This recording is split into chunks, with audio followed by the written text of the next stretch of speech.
अंबानी और अडानी को सुबह खरीद के शाम को बेच दे, क्या ऐसी भी कोई कंपनी है? एप्पल, गूगल, फेसबुक, इन तीनों कंपनियां पूरे वर्ल्ड को कंट्रोल करती है। क्या कोई ऐसा व्यक्ति है जो इनको भी कंट्रोल करता हो? आपने हमेशा सुना है कुछ लोगों के हाथ में दुनिया का सारा पैसा है, सारी पावर है, वही सब कुछ कंट्रोल करते हैं और तेजी मंदी कुछ भी हो उनका पैसा कभी कम नहीं होगा, वो हमेशा पैसा कमाएंगे। आखिर कौन है वो कुछ लोग? आज बात करेंगे ऐसे ही एक व्यक्ति और ऐसी कंपनी की। व्यक्ति का नाम है लैरी फिंक, कंपनी का नाम है ब्लैक रॉक। ये व्यक्ति संभालता है 9.3 ट्रिलियन डॉलर। आप पूछोगे राहुल जी ये कितना होता है? सर इंडिया की जीडीपी है 3.2, यानी 140 करोड़ भारतीय 365 दिन 24 घंटे काम करके जितना पैसा कमाते टोटल जीडीपी उसका 3 गुना ये अकेला व्यक्ति संभालता है। 9.3 ट्रिलियन का 1% 93 बिलियन होता है और इतनी तो भैया अंबानी जी की नेटवर्थ नहीं है अभी। पर एक ही आदमी के पास इतना पैसा आया कैसे? ये लैरी फिंक कौन? ये ब्लैक रॉक कौन है? इतना पैसा लाया कहां से? ये पैसा लगाता कहां पे? लैरी फिंक पे और धीरूभाई अंबानी में कॉमन क्या है? ये धीरूभाई अंबानी, रतन टाटा, ये लैरी फिंक, ये कुछ लोग इस प्रकार से कैसे अपने बिजनेस का साम्राज्य रचते हैं कि कुछ भी हो इनके बिजनेस कभी डाउन ही नहीं होंगे, सदियों तक टिके रहेंगे। ऐसा क्या राज है? आज इस वीडियो में जान लोगे आप।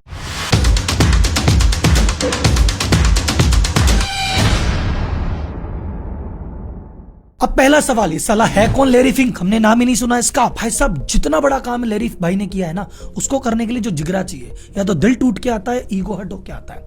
जब बंदा इस मोड में रहता है ना कि ठुकरा के मेरा प्यार तू इंतकाम देखेगी, तब जाके इतने बड़े बड़े काम होते हैं। भाई साहब ने पढ़ाई की थी पॉलिटिकल साइंस की, लेकिन कमाने घुस गए शेयर मार्केट में। अब देखो पॉलिटिक्स से क्या मिलता है? पावर।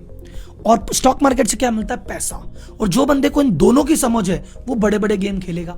भारत में इन दोनों की समझ किसको थी? धीरूभाई अंबानी को। स्टॉक मार्केट के भी जानकार थे, बिजनेस में भी हाथ पक्का था और पॉलिटिक्स में भी सही पकड़ थी। इस चक्कर में उन्होंने इतना बड़ा साम्राज्य रच दिया उस समय जो कोई सोच नहीं सकता था।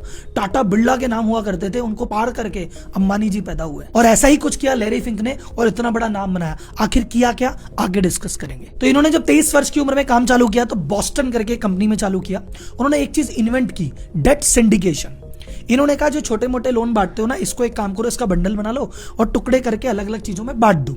अब ये जो चीज थी डेट सिक्योरिटाइजेशन, यही वो चीज थी जिसके कारण सन 2008 में इतना बड़ा क्राइसिस आया था। तो जिस क्राइसिस से अमेरिका और पूरी दुनिया हिल गई थी, इस भाई ने उसकी नींव रखी थी। 23 साल की उम्र में काम पे लगे और 31 साल की उम्र में बन गए बैंक के एमडी। इस कंपनी को इन्होंने इस साल में $1 बिलियन यानी 8,000 करोड़ से भी ज्यादा कमा के दिया। आप बोले राहुल जी स्टोरी तो बहुत बढ़िया चल रही है, फिर इसमें दिक्कत कहां है? ईगो हट का है। ईगो यहाँ पे हट हुआ कि भाई साहब कंपनी होती है। इतने सालों में 8,000 करोड़ कमा के दिया, बट ये और कॉन्फिडेंट हो गया, अरे अपने को सब आता है, अपने को सब आता है। थोड़ा ज्यादा रिस्क ले लिया और एक ही क्वार्टर में मात्र 3 महीने में $100 मिलियन यानी लगभग 800 करोड़ का घाटा लगवा दिया। अब भाई साहब ये जो घाटा लगा, इस घाटे के साथ इनकी इज्जत गई। मार्केट में बोले वो बड़ा नेता बना फिरता था, ये किया वो किया, लग गए ना भाई साहब, लग गए ना भाई साहब। तो पूरे मार्केट में से अनटचेबल हो गया। कोई इसके साथ काम नहीं करना चाहता, कोई इसको नौकरी भी नहीं रखना चाहता। और जो करंट फर्म थी उसने ये नहीं सोचा भी 1 बिलियन कमा के दिया है, उसने कहा कमा के दिया जो दिया तूने ये क्या कर दिया, तो बाय बाय टाटा जय माता दी। तो उसके बाद बंदे का ईगो हट हो गया, बोले साला इतना कमा के दिया तुम भूल गए, जाओ किसी के लिए काम नहीं करते, खुद की कंपनी खोलेंगे। तो 1988 की उम्र में जब ये 35 साल के थे, इन्होंने कहा फंड कहां से मिले, तो इनको मिले भाई साहब मिस्टर स्टीव। ये भी अपने तरह के लेजेंडरी इन्वेस्टर थे, इन्होंने भी अपनी जिंदगी में खूब धूम धड़ाके किए। उनको लगा यार ये बंदा टैलेंटेड है, इसमें दम तो है, इसको मौका देना चाहिए। इनकी कंपनी का नाम था ब्लैकस्टोन। तो इन्होंने कहा कि चलो अपन साथ में पार्टनरशिप कर लेते हैं, मैं $5 मिलियन आपको देता हूं क्रेडिट लाइन और आप काम तो चालू करो। अब इनको काम का एक्सपीरियंस था, जोट खाए व्यक्ति थे, ईगो हट व्यक्ति था, इन्होंने धीरे धीरे काम किया, एक्सपर्ट तो ये चीज थे। एक समय आया, जी जो कंपनी है जनरल इलेक्ट्रिक, उसके सीईओ थे जैक वेल्च। उनके पास बहुत सारी ऐसी एसेट फंस गई थी जो समझ नहीं आ रहा था इसका क्या करे, और फाइनेंशियल एसेट थी। लैरी फिंक को बुलाया, बोले भाई ये एक्सपर्ट है, ये चीजें जानता है, इसी ने इन्वेंट की है। ये गया और उन्होंने जाके जी की वो प्रॉब्लम सॉल्व कर दी। तो वहां से थोड़ा पैसा मिला और जी ने कहा यार हमारे ये वाले मैटर तुम देखा करो। और जब जी ने भरोसा किया, जो कि नंबर 1 कंपनी थी, तो भाई साहब धीरे धीरे सबने भरोसा किया। तो मात्र 5 साल के अंदर इनका जो असेट अंडर मैनेजमेंट है वो हो गया 20 बिलियन और धीरे धीरे कंपनी आगे बढ़ने लगी। अब जो स्टीव भाई साहब थे वो अपने जमाने के खिलाड़ी आदमी थे, वो कहते हैं मेरे हिसाब से चलो। लैरी भाई अपने जमाने का आदमी था, कहता मैं ऐसे चलूं। जब तो 2 कद्दावर आदमी होते ना तो ईगो बढ़ता है। तो इन्होंने कहा यार भैया एक काम करो, अपनी बैटरी अलग हो जाते हैं। तो ये ब्लैकस्टोन ग्रुप से लैरी भाई अलग हो गए और ये शायद स्टीव भाई की जिंदगी की सबसे बड़ी गलती थी। और उन्होंने ब्लैकस्टोन से अलग होकर नई कंपनी बनाई, नाम रखा ब्लैक रॉक। भाई पत्थर तो है ही, काला ही है, तेरा स्टोन मेरा रॉक। अब सबसे बड़ा सवाल कि राहुल जी समझ तो आ गई कि ब्लैक रॉक क्या है, ये करती क्या है? और इतना पैसा आया कहां से, पहले तो ये बताओ 9 ट्रिलियन आया तो आया कैसे। अब मैं बताता हूं आया कैसे। सर जी, पेंशन फंड होते हैं, जैसे भारत सरकार में ऐसा मान लो आपकी पेंशन कट रही है, आपकी 30 साल तक पेंशन कटेगी, मिलेगी तो आपको 31वें साल जाके जब आप रिटायर हो गए, तो ये जो पेंशन कट रही है और सरकार के पास पैसा इकट्ठा हो रहा है, ये पैसे का सरकार क्या करेगी, ये पेंशन फंड का क्या करेगी, ये कहते भैया इसको कहीं ठिकाने लगाओ, इसको कहीं इन्वेस्ट करो, पेंशन देनी है। तो ये पैसा किसके पास है, ब्लैक रॉक कहता दो मैं संभालू। और ये जैसे भारत का संभाला, ऐसे न जाने कितनी कंट्रीज हैं और कितनों के फंड है। इन जैसे मान लो फॉर एग्जांपल डिफेंस वालों का एक अलग फंड है, रेलवे वालों का अलग फंड है, शिक्षा विभाग का अलग फंड है, तो अलग अलग डिपार्टमेंट के, अलग अलग स्टेट के, सेंट्रल गवर्नमेंट के ऐसे कितने ही फंड है, ऐसे फंड संभालता है मेरा भाई। एक आता है सॉवरेन वेल्थ फंड। अब इंडिया के पास बहुत सारा पैसा है, एक्स्ट्रा पैसा है, भैया हमको भी तो इन्वेस्ट करना है, हमको भी तो रिटर्न कमानी है, खाते में पड़ के क्या मिलेगा, बोले यार ब्लैक रॉक भैया देखोगे। आरबीआई के पास बहुत सारा पैसा, आरबीआई बोले क्या करे पड़े पड़े, बोले भाई ब्लैक रॉक देखोगे क्या।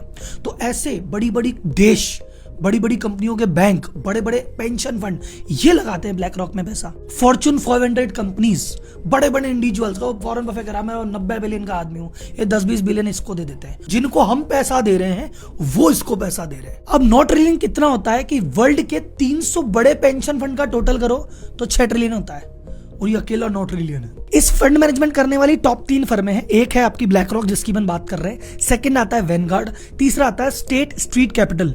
ये तीनों मिलके अमेरिका के जीडीपी का 70% अकेले संभाल रहे हैं। बात करते हैं ब्लैक रॉक इतने पैसे के साथ करता क्या है। ब्लैक रॉक इतना इन्वेस्टमेंट करता है कि आप मानो कि वर्ल्ड के टोटल शेयर और टोटल बॉन्ड वैल्यू का 10% अकेला ब्लैक रॉक है। ब्लैक रॉक जितना पैसा संभालता है अमेरिकन जीडीपी का 50% भाई अकेला है। ये वर्ल्ड का लार्जेस्ट शैडो बैंक है और ये वो कंपनी है जो पूरी दुनिया को कब्जे में रखती है। आप कैसे कह सकते हो पूरे वर्ल्ड को ओन करती है। सर एप्पल इतना बड़ी कंपनी है, अपने सेक्टर की नंबर 1 कंपनी, उसमें 6.5% ब्लैक रॉक रखती है। वेरिजोन में 7.5%, फोर्ड में 7.25%, फेसबुक का 6.5%, वेल्स फार्गो बैंक का 7%, जेपी मॉर्गन का 6.5%, डॉइचे बैंक का 4.8%। कुल मिला के लगभग हर बड़े सेक्टर में, हर बड़े देश में, हर बड़ी इंडस्ट्री में इसका हिस्सा है। अब बात करते हैं पावर ऑफ ब्लैक रॉक की। ब्लैक रॉक ऑलरेडी इतनी पावरफुल कैसे। 2010 में इसको अवार्ड मिला था मोस्ट इन्फ्लुएंशियल फाइनेंशियल इंस्टीट्यूशन है वर्ल्ड का। चाइनीज गवर्नमेंट आपको जानते हो हर जिसको आने अंदर नहीं आने देती,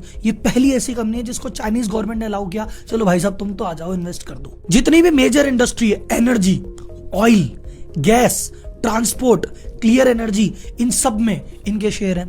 अक्रॉस यूरोप में जितने भी बड़े देश हैं सबकी बड़ी बड़ी कंपनियों में इनके इन्वेस्टमेंट है। अमेरिका में, एशिया में, किसी भी देश में, किसी भी सेक्टर की सबसे बड़ी कंपनी है उसमें ब्लैक रॉक शेयर लेके बैठ जाती है। ये कितनी पावरफुल है आप इस एग्जांपल से समझो। 2008 में जब क्राइसिस आया था, बड़े बड़े बैंकों की लंका लगी हुई थी, पर समझ नहीं आ रहा था क्या करें, तो यूएस गवर्नमेंट ने कहा कि भैया तुम टेंशन मत लो, तुम्हें हम बचाएंगे। लेकिन गवर्नमेंट को क्या पता किस बैंक को कितना पैसा देना है, तो उन्होंने कहा भाई साहब किसी एक्सपर्ट को लेके आओ। एक्सपर्ट कौन, लैरी फिंक। ऐसा नहीं कि 10 जनों को बोला, सिलेक्ट किया, फिर एक बंदा चुना, नहीं, सीधा पहला फोन ब्लैक रॉक भैया इधर आड़ा, लैरी फिंक आइयो, ये संभालो। अब लैरी ने कहा गवर्नमेंट साहब मैं बताता हूँ किसको दे, इसको इतने दो, इसको इतने दो, इसको इतने दो, और ऐसे करके धीरे धीरे अर्थव्यवस्था को उभारा। पर जितनी सभी कंपनियों को इसने फंड किया, उन कंपनी में खुद में ये बहुत बड़ा शेयर होल्डर था। और इंटरेस्टिंग, ये 2008 का क्राइसिस लेके भी ये भाई आया था, तो क्राइसिस लाने में भी यही था, सुलटाने में भी यही था, और जिसको सुलटा के जिसको उबारा उसका शेयर होल्डर भी यही था। अत्र तत्र सर्वत्र सेम कहानी 2020 में कोरोना के टाइम पे प्ले आउट हुई।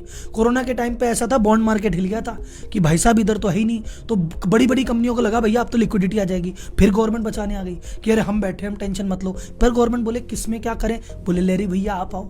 लैरी बहने का मैं बचाता हूँ। उन सभी कंपनियों को बचा लिया जिसमें खुद शेयर होल्डर था, सरकारी पैसे से। अब बोले रोजी इतना बड़ा आदमी, इतनी बड़ी कंपनी, हम इसको जानते क्यों नहीं है, क्योंकि ये चाहता ही नहीं तुम इसको जानो।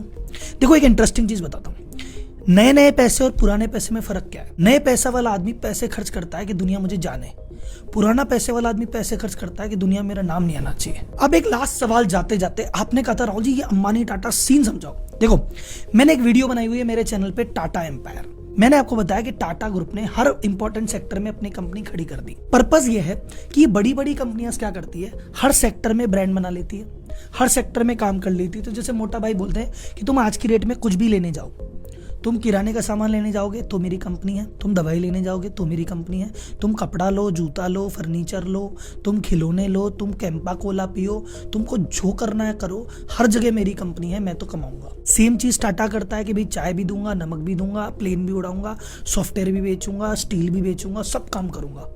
तो कहीं पे भी ग्रोथ आएगी भाई हमारी कंपनी तो संभाल लेगी। तो ब्लैक रॉक ने भी क्या कर रखा है, यूरोप डूबेगा, एशिया में कमा लेंगे, आईटी डूबेगा, सीमेंट में कमा लेंगे, हर जगह लेके बैठा है भाई, कर लो तुम क्या करोगे। अभी बड़ी कंपनियां डाउन क्यों नहीं होती? जैसे किसी ने मेरे से पूछा, राहुल जी ये सऊदी अरामको इतनी बड़ी कंपनी है, अब तेल खत्म हो जाएगा तो इसकी वैल्यू क्या रहेगी? इसकी वैल्यू फिर भी ज्यादा रहेगी, क्योंकि आज सऊदी अरामको के पास इतना पैसा है। वो क्या कर रही है, वो एप्पल का स्टॉक खरीद के बैठ गई, वो रिलायंस का स्टॉक खरीद के बैठ गई, वो चाइना में 5 कंपनियां खरीद लेगी। तो धीरे धीरे हो सकता है, आज देखो फॉर एग्जांपल बहुत सारा पैसा, आज मेरे पास 100 करोड़ रुपए है, पर मेरे 100 करोड़ रुपए धीरे धीरे खत्म होने वाले हैं। तो मैंने 100 करोड़ रुपए कहां किया, ऐसी नई कंपनी में इन्वेस्ट कर दिए जो अब उभरेगी।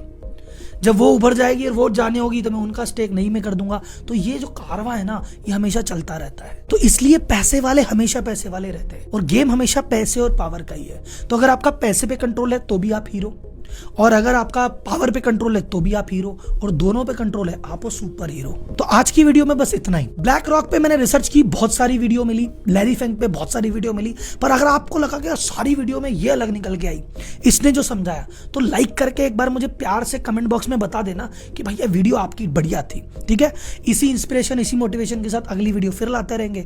तब तक के लिए धन्यवाद। जय हिंद।